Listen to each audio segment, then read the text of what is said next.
Yeah, yeah, yeah. What up? What up?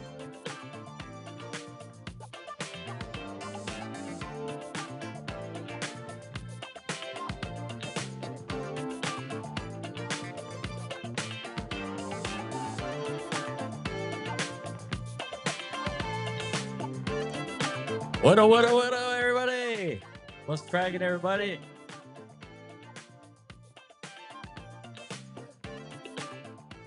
So they say that love knows no distance, right? But is that really true? Can love survive when you're miles apart or when someone is locked away behind bars? Long distance relationships are already hard enough, but waiting for someone in prison, that takes patience, faith, and maybe a little bit of delusion. We're jumping into it, baby. Let's get it. So today we're unpacking the truth about love and distance. Whether you're whether you're booking flights for your long distance partner, starring staring at a prison visitation schedule, or just wondering if absence makes the heart grow fonder. Is it a real thing? We're getting real about it and actually taking and it actually takes a what it actually takes to make a relationship survive when you're not in the same place. What? Or the same lifestyle, life stages in life. So now before we dive in, I want to tell you a bit about the time in my own life when I had to ask myself, is love was if love was worth the wait. I was in the third and fourth grade when I met this girl in Alamogordo, New Mexico. Yep, just kids, right? I moved away at 11 years old, and that was it. Life went on. But what happened? Years later, out of nowhere, she sends me a message on Facebook. Yep, stalking my Facebook, getting at me in the DMs. Nah, just a simple hey, how you been, and so forth. And that's all it took. We started talking at first, just catching up, but before long, it became something more. And then we started booking flights back and forth, seeing each other whenever we could. And let me tell you, saying goodbye at the airport every time, brutal, bro, brutal. But we made it work. Now we've been happily married for over 5 years. And let me tell you, that long distance period a little, taught me a little bit about, what it really takes to keep love alive when you're apart. Crazy, huh? But not everyone has that happy ending. And sometimes waiting for someone isn't about long flights and countdowns. It's about sitting by a phone, waiting for a call from prison. Right? That's crazy. So, we're going to talk about the science of long distance relationships, guys. The numbers behind long distance love. Anyways, if I didn't say this, thank you guys for tuning in. Mike Manifestations Podcast, guys. Going down every Tuesday. Make sure you guys like, subscribe to the videos. That way you guys are notified every time videos go live on YouTube. That's every Tuesday, 12 p.m. 12 a.m., my bad, Pacific Standard Time. Well, first, let's break down what we know about long distance relationships. 14 million couples in the U.S. are in long distance relationships. What? 14 million? God damn, that's crazy, huh? While 58% of them say their relationship is successful, 66%, 66% cite lack of physical intimacy as the biggest challenge. Well, duh, obviously, right? If you can't see them, you can't get close to them, it's going to be crazy. 55% of them worry that their partner will find someone else. You're in there doing 10 years to life or 15, 25 years to life, or if you're in there, sometimes even doing a year, bro. It gets crazy, you know. Uh, so let me ask you this.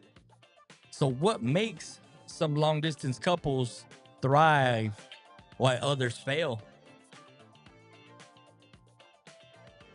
It's crazy, huh? Communications, guys. More talking, deeper connections, sharing goals, knowing the distance is temporary. You got to have trust. Believing your partner just isn't entertaining other options.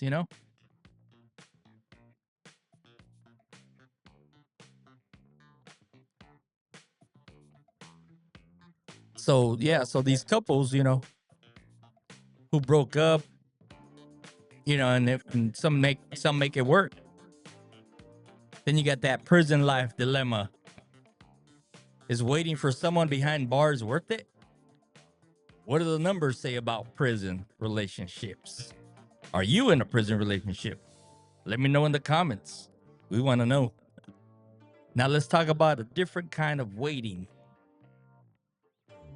Not waiting for someone to come home from another state, but waiting for someone to go out or to get out of prison. Because this is real. There are thousands of people right now in relationships with someone who's incarcerated. 1 in 4 women in the US have been involved with someone in prison at some point. Over 90% of relationships where one partner is incarcerated ends before release. So 70% of people who wait for incarcerated partners struggle with loneliness and depression. That's crazy, huh? But let's be real. Prison challenges people. The people, the persons you're waiting for may not be the same when they get out. You know, and also just depending on how long they've been in there, it's going to take a while for them to be accustomed or get in tune with the actual real world out here, where you got to get a job, where you got to go to school or do what you got to do, everyday home life, stuff like that. And while waiting, you're putting your life on hold until this person comes out. I've known people that have been waiting, and I know people that are still waiting, for their significant other to come out of prison and stuff like that. Some that get married while they're in there. Some that get married while they're in there, and they're pretty much never going to get out. But what happens when they actually do get out? Whether it's worth it. Let me know in the comments. If you've waited for someone for whatever it may be, 3 months, 6 months, a year, 5 years, 10 years, and you actually stayed faithful or waited for them to come out, let me know how it turned out. Let me know if what the transition was like from prison life to the real life. Was it an easy transition? Was it a hard transition? Was it, something that you had to get used to? And were they actually the same real person that they portrayed when they were behind bars? Because sometimes we say a whole bunch of stuff to get that money, to get those letters in the mail and stuff like that, to kind of make up for that loneliness in there. Some people will say whatever they got to say to get pen pals. Well, back then they were called pen pals. I don't know what they're called now, but yeah. So yeah, let me know if you guys waited for someone, or if you guys were one that was actually incarcerated and they waited for you, how it turned out. But when is the right time to hold on versus when is it time to just let go? That's a crazy subject, right? So at the end of the day, what's the answer? Should you wait? Should you let go? Signs it's worth waiting. The relationship is still growing despite the distance. There's a clear end date to the separation. You know, some are going to be in there for life. You're never going to see them, but behind a glass or conjugal visits, if you get that, if you get married and so forth, you know, and then you got, you know, the person actively includes you in their future plans, you know, but if there's no plans to, you know, for the future for both of you guys or either one of you guys, you know, I think it's a done deal. So what are the signs to that it's time to move on? You know, and these might be a little bit different for everybody. You know, sometimes you know, you feel like you're putting your life on hold with no guarantee of change. So you're just waiting for this person with no guarantee of your life changing it in positive or negative or any type of change in your life, you know? Then you got the relationship feels one-sided. You're giving more than you're getting. Like I said, in this case, you know, people that are incarcerated, I'm not saying all of them, but I'm saying a lot of them are going to say what they got to say. You know, I love you, baby, this and that. I can see my life with you, you know, yada, yada, yada. I got that from Seinfeld. My wife was telling me about it. But anyways, um, but yeah, you know, you're gonna try to sugarcoat it and make it sound good, right? You know, because you want this person in your life and you want them to be a part of your life, or at least while you're in there. You know, we all need that commissary and all that good stuff. You know, the sopas and everything else going on in there. But yeah, sometimes, like I said, it's gonna feel one sided. You're giving more than you're getting. You know, you got to ask yourself, you know, is this really worth it? Am I giving 100% when he's only able to give 10%, and vice versa? You know, when they get out, what's gonna be the equation? Is it still gonna be 90-10? Is it gonna be 50-50? Or is it gonna be flipped? You know, and sometimes, you know, they aren't making any effort to maintain emotional intimacy. You know, everybody needs that. You know, so let me know. Uh, let me know as far as what you think, what you think on this subject. Should you be waiting for someone, or should you just let it go? You know, sometimes there's people that are just holding on to something that's never gonna come to fruition. You know, it's you know, you're waiting for somebody that's never gonna get out of jail, and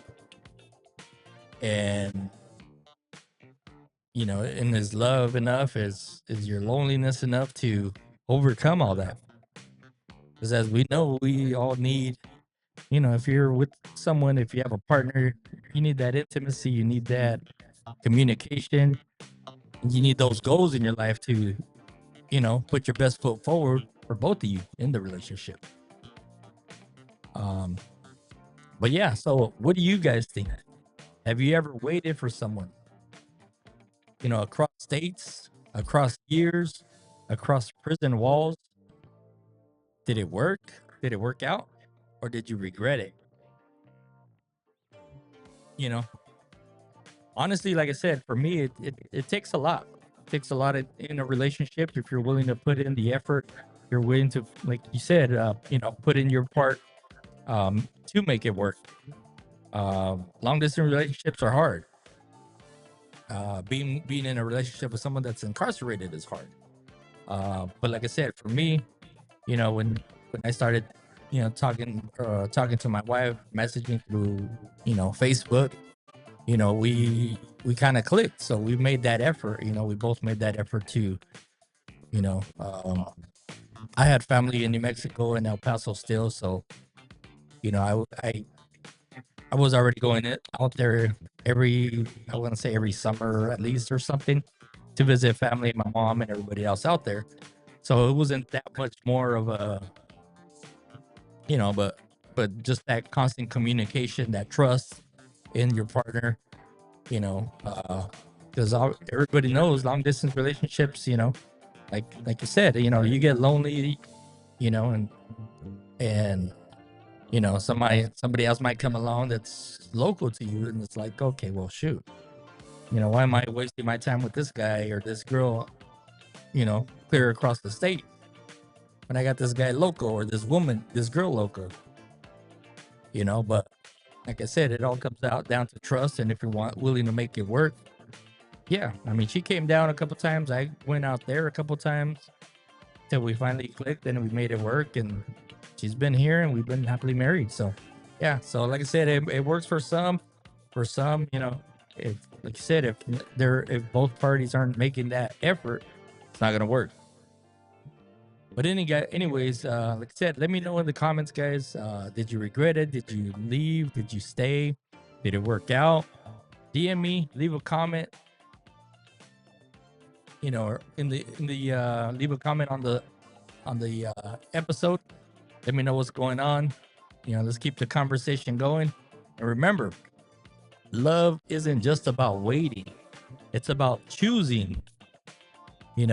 Choose the kind of love that chooses you back, not the kind of love that's just one-sided, expecting things in return that's never going to come to fruition. You know what I mean? So it's got to be both sides 50-50, pretty much giving it your all. So with that, guys, I'll leave you with this. Like they all say, choose your battles wisely and stuff like that. Choose your relationships wisely. If you're not getting everything that you need to get out of it, if both sides ain't putting in the effort, and there's no reason to continue it any further. You know what I mean? But if both of you guys are putting in the effort, both of you guys are doing it, then hey, keep it going, keep it rolling. You know what I mean? But with that, guys, thank you guys for tuning in.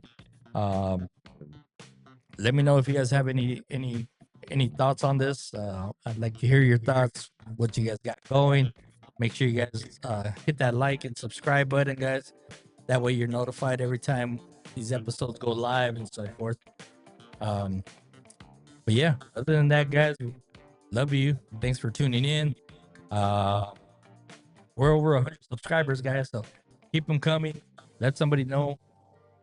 I'm trying to make these episodes a little bit shorter so that way you guys got time to listen to them. You know what I mean? I just want to make sure that you guys get the message and so forth, and that way it's not, dragging for an hour long and you're trying to figure out what the hell I'm trying to say. But anyways, guys, love you guys. Thank you guys for following us. Catch you guys on the next one. We out. Peace. Like manifestations, baby.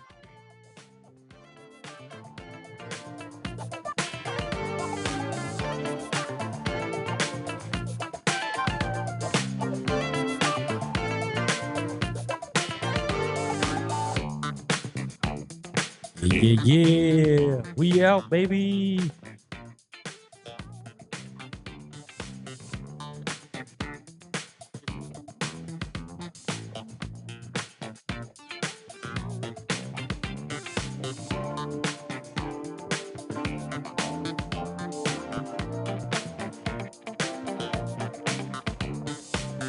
Like manifestations, we out this bitch. Hey.